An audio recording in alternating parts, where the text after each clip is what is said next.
एसबु कौन करने को पड़ुछि पुरुष मानकु? हाँ, प्रत्येक दिन अंधार हेबा परे गाँ छाड़िबा को पड़ुछि। जदि आमे पळेबानी आमे भूत हाथ रे मरि जिबा। चलो शीघ्र, अंधार होउछि। चित्रकूट गाँव गोटे समस्या अछि। 9 वर्ष हेलाणी सी एही समस्या सहित लड़ुछंती। अंधार हेबा पूर्वरु गाँवर 16 वर्ष उपरु सबु पुरुष गाँवर सीमा पार करी जंगल रे गछ तले सोउथिले। आ सूर्य उदय हेला परे गाँ भीतर को आसथिले। आ जो पुरुष गाँ रे ही रही जाउथिला। तेबे प्रताप दात्री रो आत्मा आसी चाबुक रे मारी मारी चमड़ा छड़ाई दउथिला। से आत्मा किए, कहीं के गाँ लोकों को प्रताड़ित करुछि केही भी जानी नाहंते। अंधार होउथिला, पूरा गाँ सुनसान। छोट छुआंको कांदिबा शब्द सुना जाउथिला। झियो माने कबाट बंद करिकी सोई पड़िथिले। गाँर गोटे कोणरे भंगा कबरिस्तान पाखरे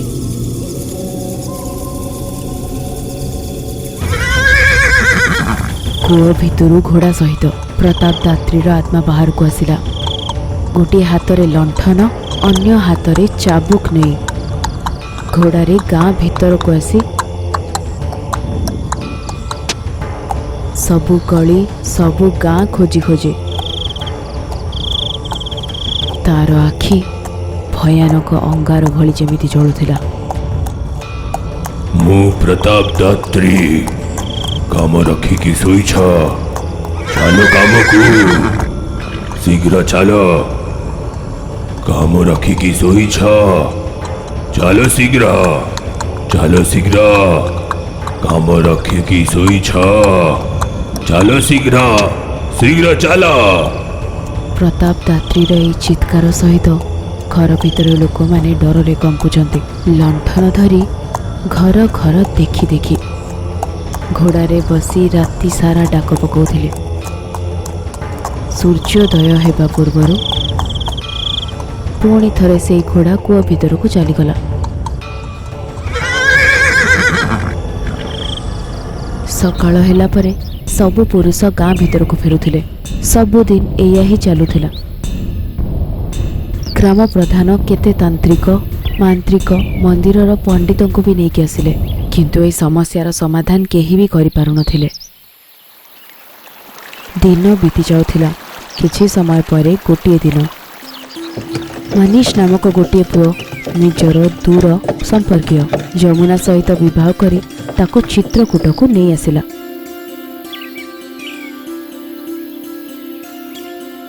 जमुना, एते दिन मु भारी दुखी थिली। मोर निजर किए नथिला, हेले एबे आमे दी जण निज पाई। ठीक अछि। मनीषर छुआ बेलो ही माँ बापांकर मृत्यु हो जाइथिला। तेबे ता जेजेमा ताको पाली पोसिकी बड़ करथिले। एबे तांकर भी मृत्यु हो गला। मनीष एकुटिया थिला, सेथिपाई से ता साली जमुना सहित विवाह करदेला। संध्या हेउथिला। घर दौड़ी जाई बाहर को आसी, जमुना कबाट बंद कर दियो। किए जदि आसिले खोलिबनी।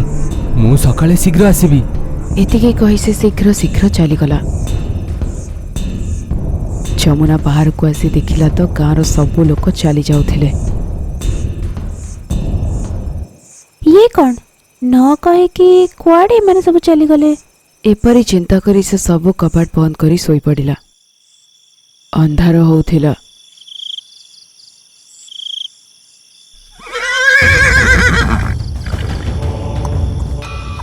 मु प्रताप दात्री काम रखिकी शोइछ। चलो काम रे, शीघ्र चलो। काम रखिकी शोइछ। चलो काम रे, शीघ्र चलो। काम रखिकी शोइछ।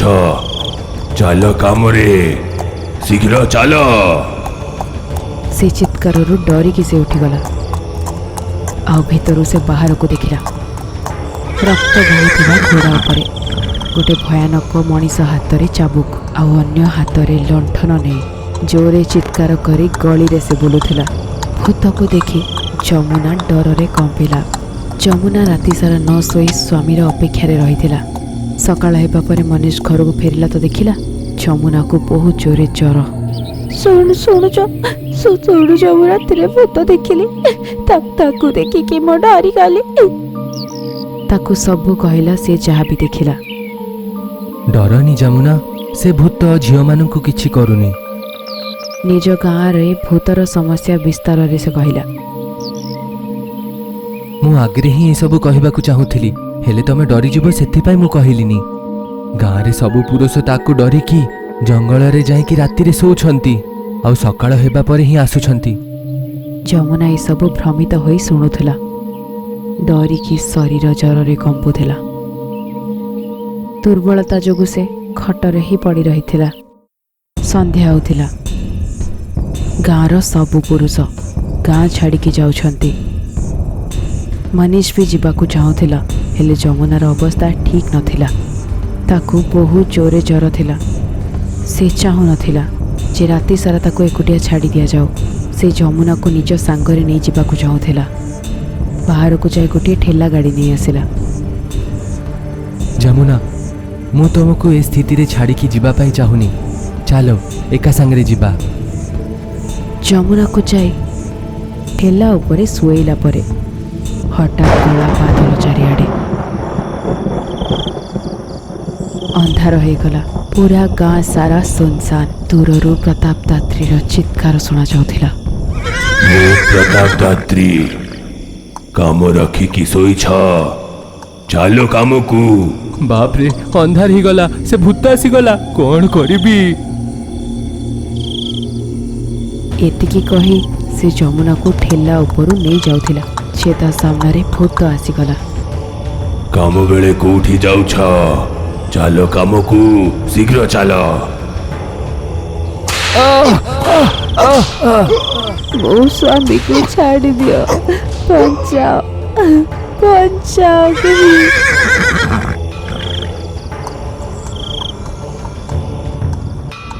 ସକାଳ ହେଲା।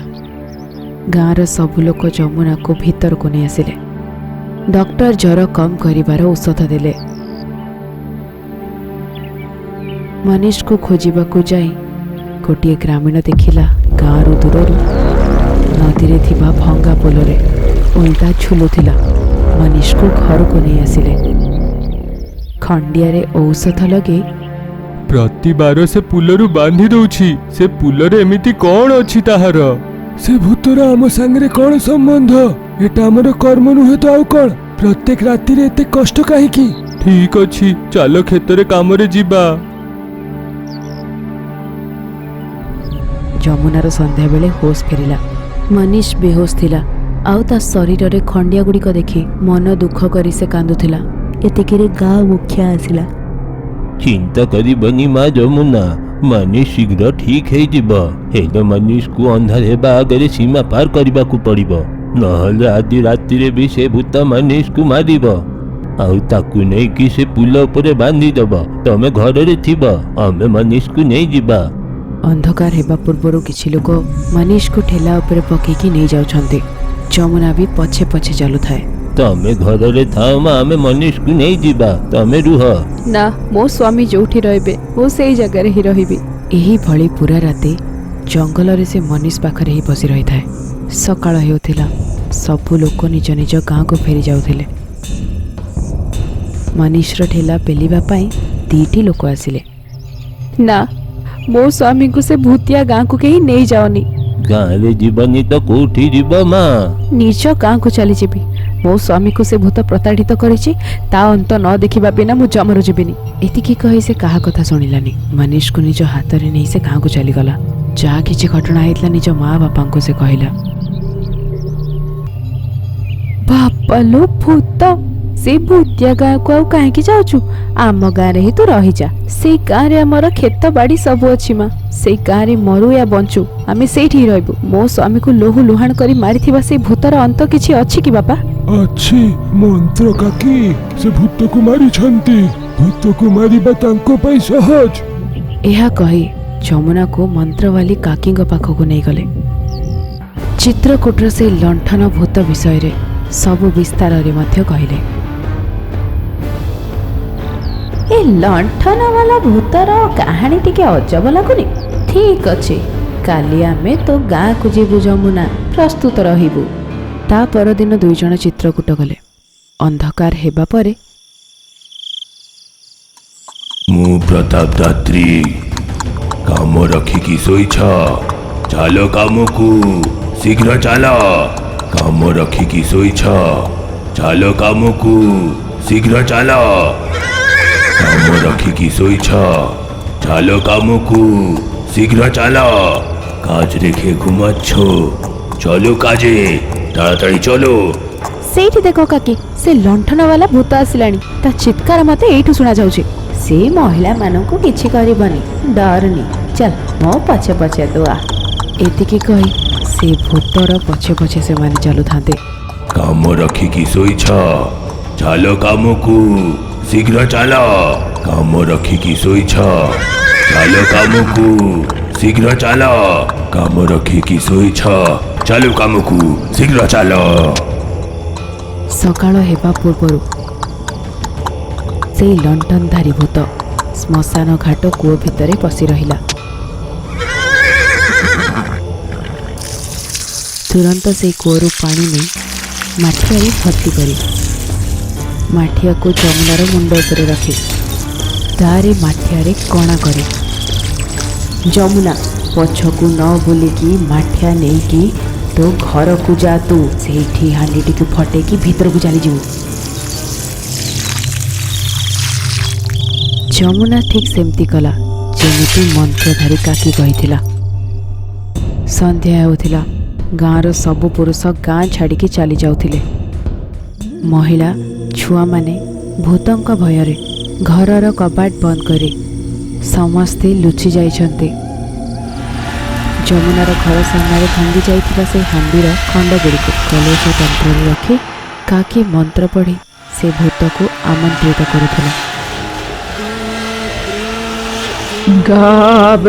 Gabrajama, Gabrajamanju, Gabra.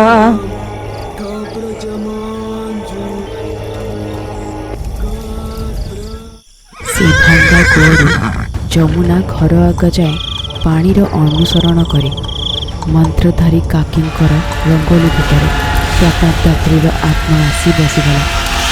କହ କହ, ତୁ କିଏ? ଏହି ଗାଁର ପୁରୁଷମାନଙ୍କ ଉପରେ ତୁ ଅତ୍ୟାଚାର କାହିଁକି କରୁଛୁ? ତୋରି ପାଇଁ ଗାଁର କେତେ ପୁରୁଷ ମରିସାରିଲେଣି। ଏ ଗାଁର ଲୋକମାନଙ୍କ ପାଇଁ ଆମ ଗାଁର ଲୋକମାନେ ମରିଥିଲେ। ମୋ ଗାଁ ସ୍ୱରାଙ୍ଗପୁର, ଏ ଗାଁର ନଈ ସେପଟେ ଆମର ଗାଁ। 76 ବର୍ଷ ଆଗରେ ଆମକୁ ଏ ସଲନି ନଦୀ ପାର କରିକି ହିଁ କୋଉଠି ଯିବାକୁ ପଡୁଥିଲା। ଯେତେବେଳେ ବର୍ଷା ହଉଥିଲା, ନଈରେ ପବନ ଆସିକି କେତେ ଲୋକ ଡୁବିକି ମରିଯାଇଥିଲେ। ଯେମିତି ହେଲେ ବି ଆମେ ନିଜ ଗାଁକୁ ତମ ଗାଁ ସହିତ ଲଗେଇବା ପାଇଁ ସେ ସମୟର ଜମିଦାର ରାଓ ବାହାଦୁର ରଙ୍ଗାରାଓଠୁ ପଇସା ନେଇକି ଗୋଟେ ପୁଲ ବନେଇବା ଆରମ୍ଭ କଲି। ଆମ ପାଖରେ ବେଶୀ ସମୟ ନୁହେଁ, ବର୍ଷା କିଛି ମାସ ଭିତରେ ଆସିଯିବ। ଦିନ ରାତି ମିଶେଇକି 2ଟା ଗାଁର ପୁରୁଷମାନଙ୍କୁ ପୁଲ ବନେଇବାକୁ ପଡ଼ିବ। ବର୍ଷା ଆସିବା ଆଗରେ ପୁଲଟା ତିଆରି ହେଇଯିବା କଥା। ଆଜିଠୁ ପ୍ରତାପ ଦାତ୍ରୀକୁ ସବୁ ଦାୟିତ୍ୱ ଦଉଛି। ପ୍ରତାପ, ଆଜିଠୁ ପ୍ରତ୍ୟେକ ପୁରୁଷକୁ ସକାଳ 10ଟାରୁ ସନ୍ଧ୍ୟା 4ଟା ଯାଏଁ କାମ କରିବାକୁ ପଡ଼ିବ। ତାପରେ ରାତି 8ଟାରୁ ସକାଳ 4ଟା ଯାଏଁ କାମ କରିବାକୁ ପଡ଼ିବ। ଯଦି କିଏ ପୁଲର କାମ ନ କରିକି ବସିଥାଏ, ହେଲେ ତାକୁ ଘରରୁ ଟାଣି ଆଣିକି କାମ କରିବ, ନହେଲେ 50 ଥରେ ମାରିବ। ଝିଅମାନଙ୍କୁ ଚିନ୍ତା କରିବାର କିଛି ବି ଦରକାର ନୁହେଁ। ଯେତେ ସମୟ ପୁଲ ତିଆରି ହଉନି, ସେତେ ସମୟ ସମସ୍ତଙ୍କ ଘରେ ରାସନ ମୁଁ ପଠେଇବି। ମୁଁ ନିଜ ଘୋଡ଼ା ଉପରେ ଚଢ଼ିକି ରାତିରେ କାମରୁ ବଞ୍ଚିକି ଶୋଉଥିବା ଲୋକମାନଙ୍କୁ ଲାଥ ମାରି ମାରିକି କାମରେ ନେଇ ଯାଉଥିଲି। ଏ କାମ କିଛି ଅଳସୁଆ ଆଉ ମଦୁଆ ମାନଙ୍କୁ ପସନ୍ଦ ହେଲାନି। ରାତିରେ ଭଲସେ ଶୋଇବାକୁ ଦଉନି। ସେ ପୁଲ ତିଆରି ହଉ କିମ୍ବା ନ ହଉ, ମୋର ସେଥିରେ କ'ଣ ଯାଉଛି? ଶୋଇବାକୁ ବି ଦଉନି। ସନ୍ଧ୍ୟା ବେଳେ ମଦ ପିଇକି ଭଲସେ ମୁଁ ଘରରେ ଶୋଇବାକୁ ଚାହେଁ। ଲଣ୍ଠନ ନେଇକି ଆସିବ, ଆମମାନଙ୍କୁ ନେଇଯିବ। ମୋ ପାଖରେ ଗୋଟେ ଉପାୟ ଅଛି ବଞ୍ଚିବା ପାଇଁ।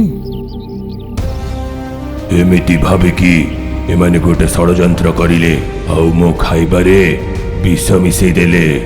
ଆଉ ମୋର ଘୋଡ଼ା ଚାରାରେ ବି ଏମାନେ ବିଷ ମିଶେଇ ଦେଇଥିଲେ। ଆମେ 2 ଜଣ ଯେତେବେଳେ ମୂର୍ଚ୍ଛିତ ହେଇଗଲୁ, ଏ ଆମମାନଙ୍କୁ ଉଠେଇକି ମଶାଣିର କୁଆ ଭିତରେ ନେଇକି ପକେଇଦେଲେ ଆଉ କୂପକୁ ଭଲସେ ଢକିଦେଲେ। ଆଉ ସେମାନେ ଗୋଟେ କାହାଣୀ କହିଦେଲେ ଯେ ମୁଁ ଜମିଦାର ଦେଇଥିବା ଘୋଡ଼ାକୁ ନେଇକି ଗାଁ ଛାଡ଼ିକି ପଳେଇଛି। ମୁଁ ନଥିବା ବେଳେ ପୁଲର କାମ ଭଲସେ ହେଇପାରିଲାନି। ଆଉ ଏହା ମଝିରେ ବର୍ଷା ଆସିଗଲା ଆଉ ବନ୍ୟା ପାଇଁ ଅଧା ପୁଲ ଭାସିଗଲା। ଏବେଠୁ ଏବେ ଯାଏ ସେ ପୁଲ ତିଆରି ହେଇନି।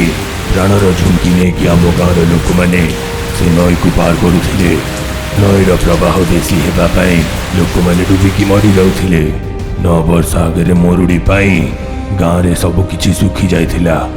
ସେଥିପାଇଁ ମଶାଣିରେ ଥିବା ସେ କୂପକୁ ସେ କାଠକୁ କିଏ ହଟେଇ ଦେଇଥିଲା। ଦେଖିଲେ ସେ କୂପରେ ବି ପାଣି ନଥିଲା, ହେଲେ ତଳେ ମୋର ଘୋଡ଼ା ଆଉ ମୋର ହାଡ଼ ଥିଲା। ହେଲେ ସେ ମୋତେ ଦେଖିଲାନି। ଯେତେବେଳେ କୂପ ଭିତରେ ଆଳୁଅ ଆସିଲା ଆଉ ମୋ ଭିତରେ ପ୍ରାଣ ଆସିଗଲା, ଏ ଗାଁର ଲୋକମାନେ ପୁଲକୁ ତିଆରି ହେବାକୁ ଦେଲେନି। ମୁଁ ପ୍ରତିଶୋଧ ନେଇକି ଛାଡ଼ିବି, ଆଉ ସେଥିପାଇଁ ମୁଁ ଏମିତି କରୁଛି। ଏଇଠି ରାତିରେ କୌଣସି ବି ପୁରୁଷ ରହିପାରିବେନି।